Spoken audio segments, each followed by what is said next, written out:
Bienvenidos a este espacio que promueve nuestra facultad y la Secretaría de Extensión llamado Mano a Mano.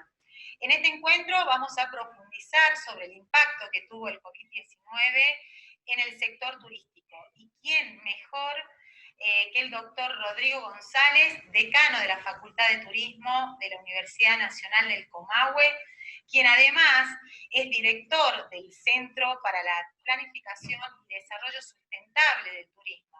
Los saludo, decano, muchas gracias por su participación. Hola Guadalupe, buenos días y gracias por comunicarse y por permitir este puente en primer lugar a la Universidad Nacional de Jujuy y por supuesto a todos los jujeños de esa tierra tan linda, ¿no? Muchas gracias, decano. Decía que antes de abordar la temática, a modo de contextualizar, podríamos referirnos a las condiciones previas del sector turístico, previas al impacto de esta pandemia. Me refiero, por ejemplo, a las condiciones de hipermovilidad promovidas tal vez por el sector. Sí, a nosotros nos gusta hablar que esta es una gran crisis de la hipermovilidad. Y hemos descubierto que cuando decimos esto, inclusive muchos practicantes del sector turismo lo toman por sorpresa o abren los ojos y como refiriendo, qué forma interesante de abordarlo. La idea no es nuestra, es de David Harvey, un geógrafo crítico que trabaja con mucho expertizaje en ciudades de Estados Unidos y también con formación en Inglaterra. Y hace referencia a que, bueno, en principio nunca hubo una crisis como esta en el sector turismo. Desde que el turismo existe, con los primeros viajes de esos aventureros a mediados y finales del siglo XIX, nunca el turismo ha tenido una crisis como la que está viviendo actualmente. Y en realidad es una crisis de la hipermovilidad, acentuada por lo que Bauman llama la desaparición de las fronteras y de las distancias, que ha generado a nivel global una enorme burbuja de consumo con tipo turístico. Nosotros decíamos que cuando uno era más chico, a principios de los 80, eran muy pocos los vecinos que viajaban, por una cuestión de costos, pero también por una cuestión de dificultades de acceso a la información y también a los viajes y a la relación distancia-tiempo. Esos círculos concéntricos de la vieja teoría de Miossec que nos enseñaban a finales de los 80, a principios de los 90, en cualquier carrera de turismo, en cualquier asignatura de introducción al turismo, eran más o menos estables y se respetaban, pero a partir de la velocidad increíble que han tomado las tecnologías de comunicación para la información, los turistas empiezan a viajar antes, mucho antes de viajar, y siguen viajando una vez que regresan, y las fronteras y las distancias se borran, y empieza de alguna manera, difuminarse el concepto de turismo lejano o de destino lejano. Sobre eso me gustaría volver más adelante porque cuando veamos las salidas de esta crisis, una de las características de esta resiliencia como país turístico es que todavía seguimos siendo un destino lejano. Pero es una gran crisis de la hipermovilidad. Hipermovilidad no solamente de personas, sino también de información, de flujos, de capitales. Y el sector turístico, a partir de esta hipermovilidad de capitales, ha sido un gran catalizador de consumo y de inversión de los excedentes del capitalismo financiero, sobre todo en los últimos 20 a 25 años. Me parece que cualquier análisis está incompleto si no pensamos que, como corolario de esta crisis de hipermovilidad, hoy en día las pandemias viajan en avión. Usted hacía referencia a estos comportamientos o patrones de consumo modificados ya en este turista, ¿sí? Previo a la pandemia. ¿Cómo creemos que las empresas oferentes vinculadas al turismo hoy en día se enfrentan a un nuevo cambio. El primero nos referíamos al avance tecnológico en el cual encontrábamos un turista hiperinformado, interactivo, que conocía el destino antes de viajar. Hoy en día podemos hablar de un turista más exigente, ¿verdad?, con respecto a los aportes de bioseguridad, que también estas empresas oferentes, empresas vinculadas al turismo, van a tener que responder a esas expectativas, ¿no es cierto?, del nuevo turista.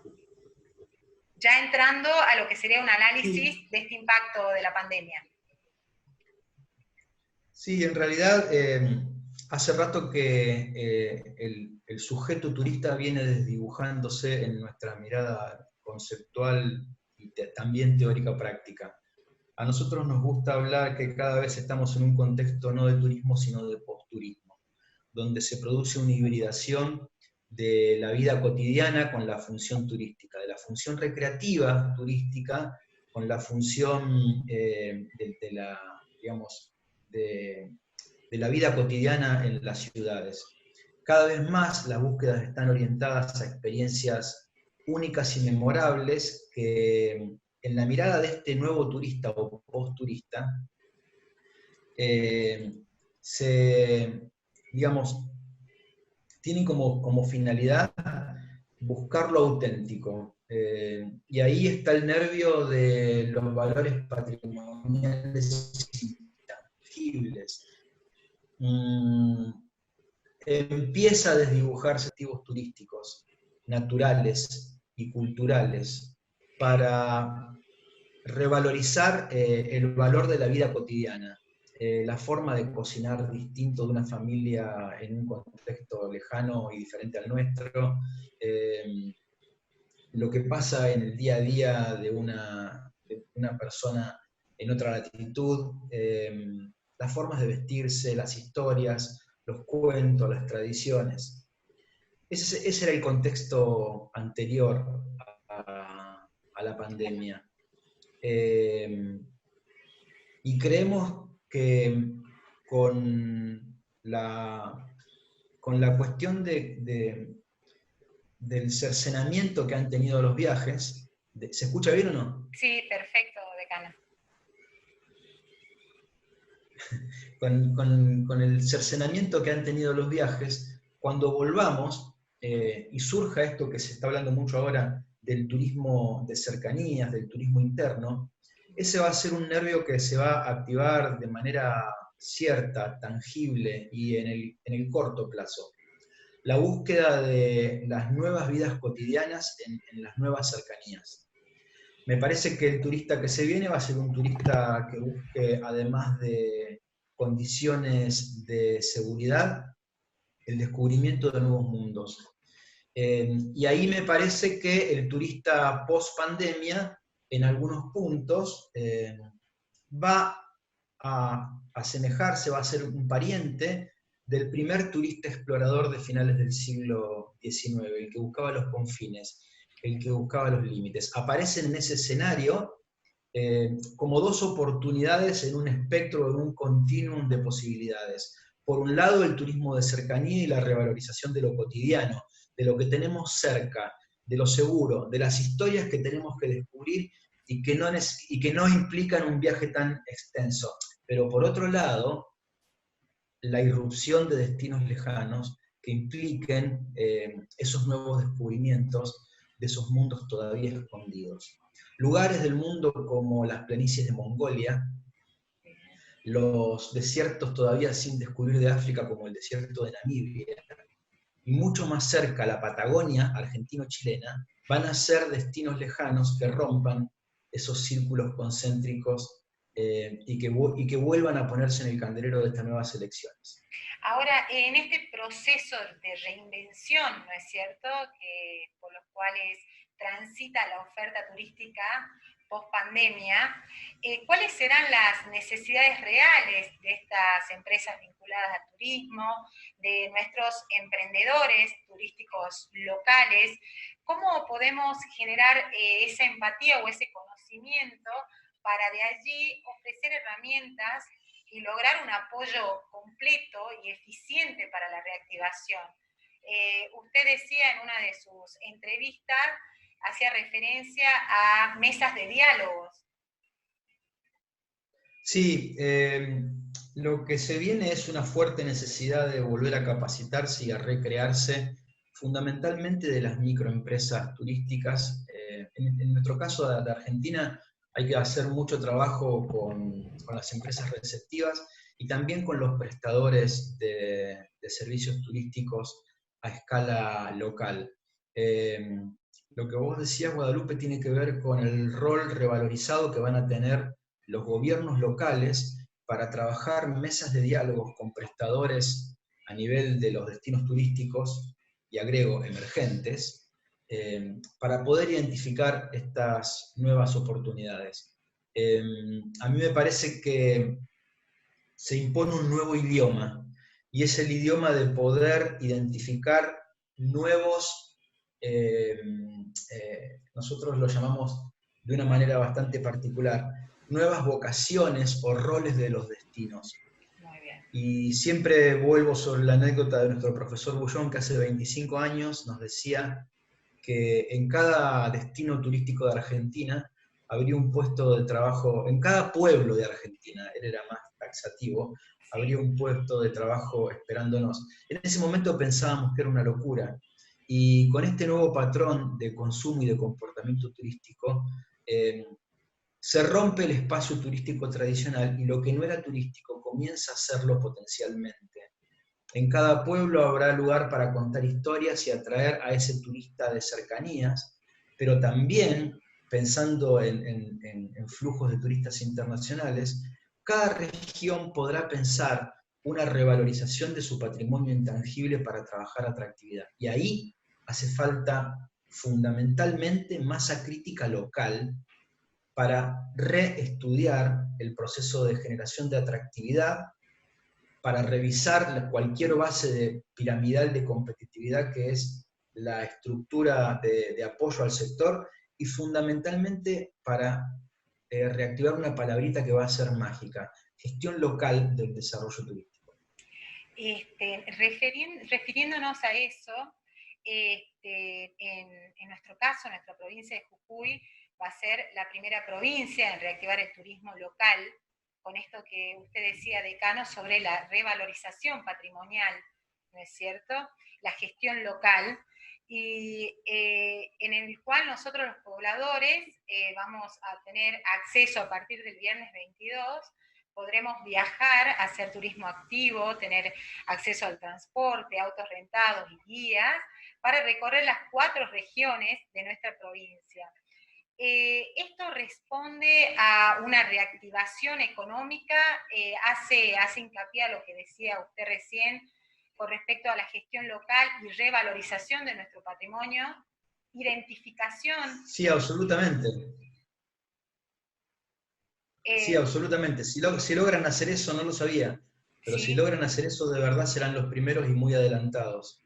Me permito sugerir que en paralelo a ese proceso trabajen o comiencen a mirar el valor de lo intangible como generador de experiencias. Esos serán los nuevos atractivos turísticos. A nosotros nos formaban pensando en atractivos turísticos naturales y culturales.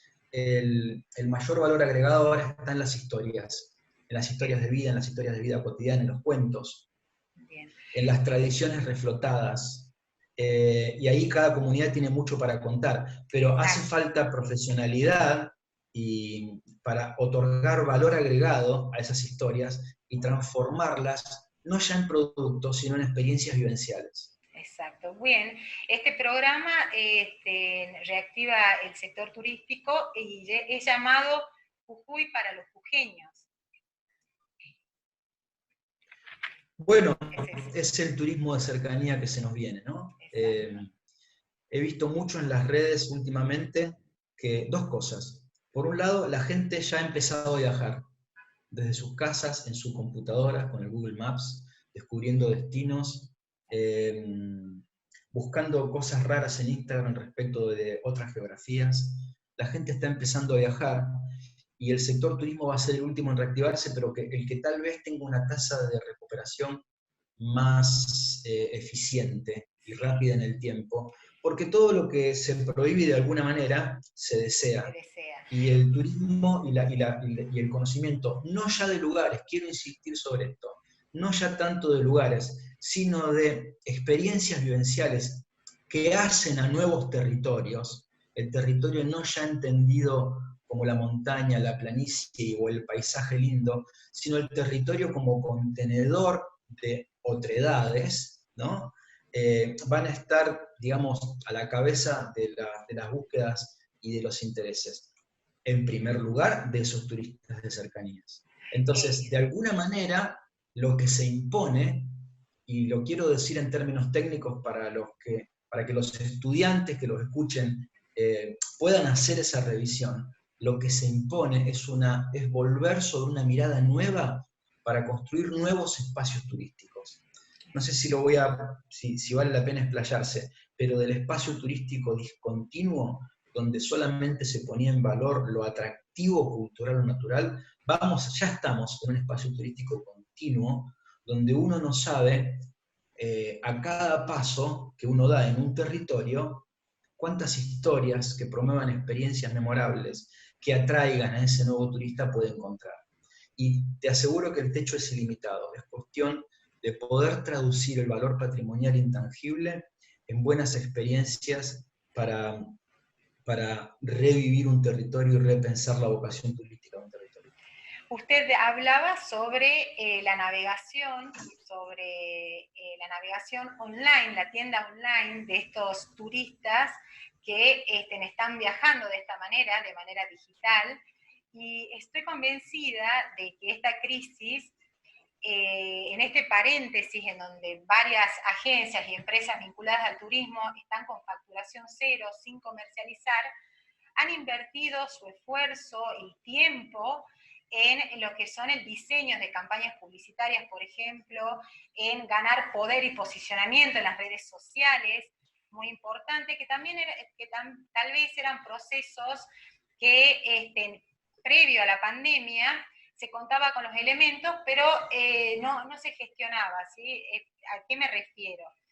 Que tal vez estaban preparados para realizar procesos de manera online, ¿sí? Como por ejemplo las ventas y los pagos, pero se seguía manteniendo previo a la pandemia lo que es un marketing directo, una venta directa a través del mostrador. Hoy en día, estas empresas en turismo han podido crecer en conocimiento sobre lo que es el comercio online, la tienda online, ¿sí? He visto varias redes sociales, por ejemplo Instagram, donde las agencias de viaje, también un sector muy vulnerable, impactado fuertemente por esta crisis, están ganando lugar a través de estrategias de fidelización en las cuales realizan anuncios con beneficios, ¿no?, para sus clientes, porque claramente no están pudiendo comercializar, pero sí están abrazando al turista, ¿sí?, fidelizándolo, que tal vez previo a la pandemia y con condiciones como hablábamos de la hipermovilidad, no se tenían en cuenta. Bueno, varias cosas, se me ocurren cuanto menos 2 o 3. En principio, sí, voy de atrás para adelante. De adelante para atrás, al revés. En principio, sí, las agencias de viaje, sobre todo emisivas, han sido de todo el sector turístico tal vez las empresas más castigadas. Son además, en su mayoría, microempresas y además, en su mayoría también con un carácter fundamentalmente familiar. Entonces están teniendo muchos problemas porque se ha congelado literalmente su actividad ya no para abrir, sino para el pago de sueldos a su personal. No obstante, yo quiero contar que la mirada que tengo sobre cómo lo están sobrellevando es positiva. Están trabajando mucho en lo que nosotros también llamamos el día cero, e imaginándose cómo van a tener que cambiar, y ahí quiero ir al segundo punto, digamos, el cambio estratégico que la empresa necesita.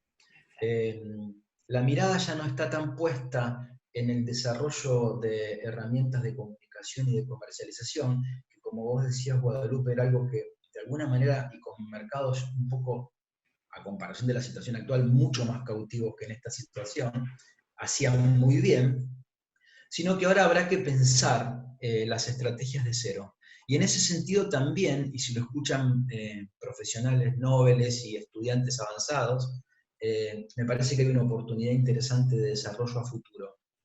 En la posibilidad de dotar a las empresas del razonamiento estratégico elemental, que muchas veces digamos, en el bullicio del día a día, llevados por la venta, la promoción, la comunicación, dejan de lado. Habrá que volver a pensar en la estrategia genérica de desarrollo, habrá que volver a pensar en qué mercados de referencias debe o debería estar nuestra empresa de viajes y turismo.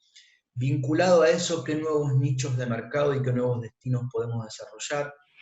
Muy linkeado a eso, la posibilidad de desarrollar como valor agregado la cuestión afectiva y de vinculación sentimental con el cliente, con este tipo de acompañamientos que vos decías, por nombrar algunos, la elección y venta de destinos que tengan una vinculación afectiva con los clientes, de prácticas de turismo solidario, entre otras.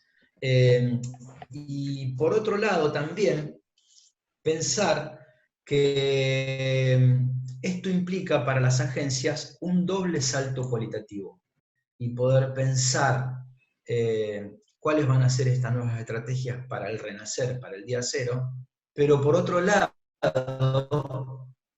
un salto cualitativo también desde el marketing operativo, porque sin dudas habrá que elegir productos distintos, desarrollar estrategias de productos distintos, trabajar precios de otra manera, desarrollar estrategias de fidelización mucho más claras y solidarias, y fundamentalmente vender y comunicar también diferente. Entonces, se abre un abanico de profesionalización que creo que todavía el sector, al menos a nivel país, no ha terminado de digerir en términos de la tendencia por venir, en el corto plazo. Bien. Con respecto a esto, y refiriéndome a modo de crítica y comparación a una parte de la afirmación que realiza el secretario general de la OMT, de la Organización Mundial del Turismo, en la cual expresa que debemos prepararnos desde hoy para construir las bases de una resiliencia futura del turismo. Ante este contexto que tan acertado usted describía, ¿podemos referirnos a un proceso de resiliencia como reactivación del turismo, para reactivar al turismo de manera eficiente? ¿Es abarcativo? Si nosotros le decimos, si nosotros, claro, yo creo que la resiliencia que se está poniendo tan de moda ahora, de alguna manera es un gigantesco paraguas conceptual y operativo, que necesita sí o sí encontrar vectores de operacionalización. En criollo lo digo, que necesita bajarse a tierra. Porque si nosotros le decimos a un gerente de una empresa de turismo receptiva, tenés que ser resiliente, o si tenemos una charla con un director de turismo de un pueblo de la provincia de Jujuy y le decimos, lo que se viene es la resiliencia, lo dice la OMT. ¿En qué consiste? ¿Cómo se implementa? ¿Qué beneficios tiene para mi empresa? Me parece que todo lo que estuvimos hablando ahora son vectores para bajar a tierra ese concepto que si no es abstracto, resiliencia. No estamos en contra del concepto de resiliencia, estamos a favor de que se operativice en un hacer concreto. ¿Cómo hacer? Bueno, pensar en una nueva estructura productiva, seductiva de nuestros destinos y nuestras empresas. 1. 2. Tener en claro que se viene un nuevo turista post-pandemia que va a tener ambos extremos de los continuos, el turista de cercanías y el nuevo descubridor de nuevos confines en el mundo. 3. Que las cuestiones de solidaridad y de vinculación afectiva van a estar presentes en este nuevo turista y que en gran medida la fidelización va a pasar por ahí. 4. Que tenemos que poder a escala local acompañar con gestión local profesionalizada estos procesos y que eso implica algo que no está del todo bien trabajado. Y estoy siendo benévolo en no del todo bien trabajado. Es la capacidad de los agentes del sector público a escala local, a escala municipal, para entender la naturaleza nueva del turismo que se nos viene, para poder ayudar en esas mesas de diálogo sectoriales y horizontales y hacer lo que nos decía Bullón, que cada ciudad de Argentina sea potencialmente un destino turístico emergente. Ahí tenemos una agenda inicial de 4 o 5 puntos para bajar la resiliencia a concepto tan grande, a términos operativos que ayudan a nuestras empresas y a nuestros destinos emergentes, al menos a dar primeros pasos en el día cero. Decano, nosotros como formadores de profesionales en turismo y docentes, además de la cátedra de formulación de proyectos turísticos, ¿cómo abordamos los contenidos post pandemia? ¿Qué contenidos abordaremos? Resulta este análisis en profundidad que hicimos importante desde nuestro rol poder hacer una gestión, ¿no es cierto?, para el futuro ejercicio de nuestros profesionales en turismo. Bueno, tengo respuestas en 2 niveles. En un nivel general, a mí me parece que si algo nos llevó la pandemia y esta situación, es a cambiar nuestra forma de enseñar desde lo metodológico instrumental. En 2 meses tuvimos que aprender a hacer educación a distancia. Y creo que la enseñanza de al menos de cualquier ciencia social, va a verse muy influenciada por esto, por esta nueva mediación que lleva también a nuevas formas de interactuar, de pensar y de reflexionar. Y esto va acompañando todo lo que dijimos antes de volver a pensar el campo del turismo y la vocación del espacio turístico. Eso por un lado. La segunda parte digamos, el otro lado de eso es que vamos a tener que acompañar este cambio metodológico instrumental de un cambio en la mirada ontológica que tenemos sobre el turismo. Lo ontológico en tanto es el logos del ontos, el estudio del ser, el estudio de la naturaleza de nuestro objeto de estudio. Y el turismo que vamos a tener post pandemia ha acelerado de una manera impensadamente dinámica, como ni nos imaginábamos, ha acelerado el cambio ontológico que venía teniendo nuestro objeto de estudio turismo. El turismo es ni por asomo el que era hace 5 años o el que era hace 10, y muchísimo menos el turismo es lo mismo que yo entendía como tal cuando me recibí hace 25 años de licenciado en turismo. Los cambios globales han sido drásticos. Antes de la pandemia, entre 2007 y 2017, la cantidad de viajes, volvemos a la OMT, la cantidad de desplazamientos turísticos prácticamente se duplicó en el mundo, de 800 millones de viajes a 1.400 millones de desplazamientos turísticos. Antes de esta situación ya teníamos un cambio absolutamente drástico. Colegas de otras universidades y de carreras de turismo de todo el país reunidas en CONDET, somos 18 en total, ya hemos reconocido, los que estábamos en procesos de reformulaciones de planes de estudio, hemos parado ese proceso. Porque ¿cómo vamos a seguir pensando en nuestros planes de estudio como lo hacíamos, no hace 2 años, como lo hacíamos en febrero?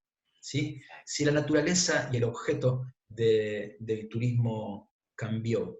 Trato de pensar en grandes contenedores teóricos que van a ser digamos, que nos van a dar los nuevos libretos para enfrentar la formación. Y por otro lado, creo que va a hacer falta un diálogo cada vez más profundo y tal vez como nunca hemos tenido entre teoría y práctica.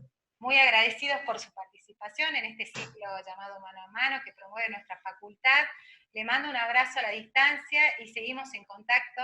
Bueno, no, las gracias las tengo que dar yo a ustedes, a la Universidad de Jujuy y a la Secretaría de Extensión por contactarme y por creer que en este espacio puedo aportar algo para la discusión del turismo que se viene. Muchísimas gracias, en serio.